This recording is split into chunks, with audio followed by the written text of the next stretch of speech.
Era agli arresti domiciliari da oltre 7 mesi per spaccio, ma nonostante le restrizioni del giudice non aveva mai smesso di smerciare cocaina ed anzi la sua abitazione di via Roma, a Loria, era diventata una vera e propria centrale dello spaccio.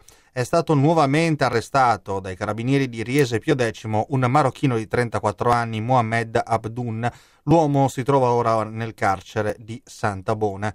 La lunga indagine dei carabinieri, cominciata nel febbraio scorso, ha portato a documentare almeno 135 cessioni di droga alla settimana, con un guadagno di quasi 14.000 euro. All'interno dell'armadio, nella camera da letto dello straniero, i carabinieri hanno rinvenuto 240 grammi di cocaina, 5.000 euro in contanti ed un bilancino di precisione.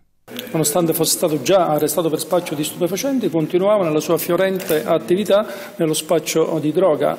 I carabinieri di Riese sono intervenuti intorno alle 20:30 di ieri sera e durante la perquisizione hanno trovato 240 grammi di cocaina suddivisi in involucri, 5.000 euro in contanti, un bilancino elettronico di precisione.